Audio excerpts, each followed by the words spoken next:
আসসালামু আলাইকুম, welcome to my YouTube channel Humaira বুসরাতে সবাইকে স্বাগত। আজকে আপনাদের কাছে নিয়ে আসলাম নতুন একটি রেসিপি। আজকে রান্না করব কচুরমুখী দিয়ে ডালের একটি রেসিপি।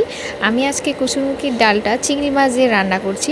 তো এটি কিন্তু খুবই মজার, গ্রাম বাংলার বিখ্যাত একটি খাবার। তো চলুন আজকে শুরু করা যাক আমার রান্নাটি। প্রথমেই আমি চুলাতে একটি কড়াই বসিয়ে দিয়েছি। এরপর এর মধ্যে দিয়ে দিলাম পরিমাণ মতো সাদা তেল। এরপর দিয়ে দিয়েছি পেঁয়াজ কুচি। এবার পেঁয়াজ কুচিটাকে ভালো করে ভেজে নিব। আমি পেঁয়াজ কুচিটাকে লাল হয়ে আসা পর্যন্ত ভেজে নিচ্ছি। পেঁয়াজটা ভাজা হয়ে গেলে আমি এরপর এর মধ্যে যা যা মশলা লাগছে তা একে একে দিয়ে দিব। আসলে কচুরমুখীর ডালটা কিন্তু গ্রামে প্রচুর পরিমাণে আগে খাওয়া হতো, যদিও এর প্রচলন এখন খুব একটা নেই, কিন্তু এই খাবারটা কিন্তু খুবই মজা হয় আর খুব কম সময়ে তৈরি করে ফেলা যায়। আর এটি কিন্তু খেতেও খুবই মজা হয়। তো এই তো আমার কিন্তু পেঁয়াজটা ভাজা হয়ে গিয়েছে। পেঁয়াজটা ভাজা হয়ে গেলে আমি এরপর এর মধ্যে দিয়ে দিব 1 টেবিল চামচ আদা এবং রসুন বাটা।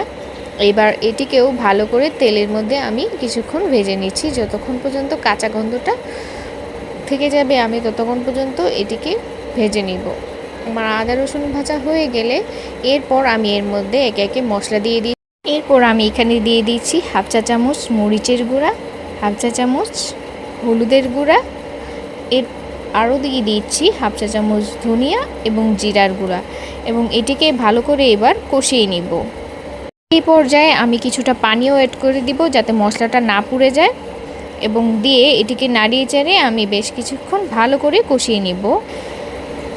তো এই তো মশলাটাকে ভালো করে কষানো হয়ে গেলে আমি এরপর এর মধ্যে দিয়ে দিব ছোট ছোট চিংড়ি মাছ। আজকে আমি ছোট মাছ চিংড়ি মাছগুলো দিয়ে এই ডালটা রান্না করব। আপনারা কিন্তু এই ডালটা চাইলে বড় মাছের মাথা কিংবা পিস দিয়েও রান্না করতে পারেন। এটি কিন্তু খুব মজা হয় মাছ দিয়ে রান্না করলেও। আমি আজকে চিংড়ি মাছগুলো দিয়ে রান্না করছি, এভাবেও কিন্তু খেতে দারুণ লাগে। তো চিংড়ি মাছগুলোকে দিয়ে ভালো করে আমি এবার কষিয়ে নিব। এই পর্যায়ে আমি স্বাদমতো লবণও দিয়ে দিব। তো এই তো আমার একদম চিংড়ি মাছটা কষানো হয়ে গেছে। আমি কিন্তু আগে থেকেই কচুরমুখীগুলোকে সিদ্ধ করে রেখেছিলাম এবং এটিকে চটকে এরকম পানির মধ্যে একটা স্মুথ ব্যাটার তৈরি করে রেখেছিলাম। এবার এটিকে আমি মশলার মধ্যে দিয়ে দিলাম।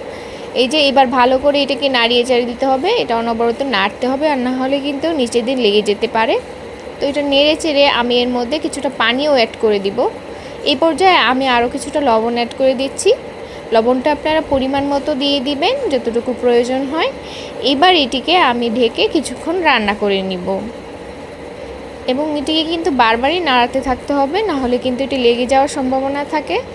এই তো এই পর্যায়ে দেখুন আমার ডালটা কিন্তু একদম ফুটে এসেছে। যেহেতু কচুরমুখীটা আগে থেকে সিদ্ধ করা ছিল, এটা কিন্তু রান্না করতে খুব বেশিক্ষণ সময় লাগবে না। একটু ঘন হয়ে আসলে এই পর্যায়ে আমি এর মধ্যে কিছুটা দিয়ে দিচ্ছি তেঁতুল। এইটা টক দিয়ে রান্না করলেও কিন্তু দারুণ হয়, আর তেঁতুল দিয়ে এই কচুরমুখী ডালটা কিন্তু অসাধারণ লাগে। এবং এর মধ্যে আমি আরও দিয়ে দিয়েছি ধনেপাতা এবং কাঁচামরিচের ফালি। এবার এটিকে 5 মিনিট ঢেকে রান্না করে নিলেই কিন্তু আমার ডালটি আজকে একদম রেডি। এই তো দেখুন আমার ডালটি কিন্তু প্রায় হয়ে এসেছে। এবার কিন্তু আমি এটিকে পরিবেশন করে দেব। আর এই গরম ভাতের সাথে এই ডালটা তো জাস্ট অসাধারণ লাগে, শুধু এই ডাল দিয়েই ভাত খেয়ে নিয়ে শেষ করা যায়। তো ধন্যবাদ সবাইকে আমার রেসিপিটি দেখার জন্য। আবার নতুন নতুন রেসিপি পেতে আমার চ্যানেলটিকে অবশ্যই সাবস্ক্রাইব করে দিবেন, আর অবশ্যই বেল আইকনে ক্লিক করে রাখবেন যাতে আমার ভিডিওটি সবার প্রথমে আপনার চ্যানেলে চলে আসে। তো ধন্যবাদ সবাইকে ভিডিওটি দেখার জন্য। দেখা হচ্ছে নতুন একটি ভিডিওতে। সে পর্যন্ত ভালো থাকবেন, সুস্থ থাকবেন এবং সবাই সাবধানে থাকবেন। আল্লাহ হাফেজ সবাইকে।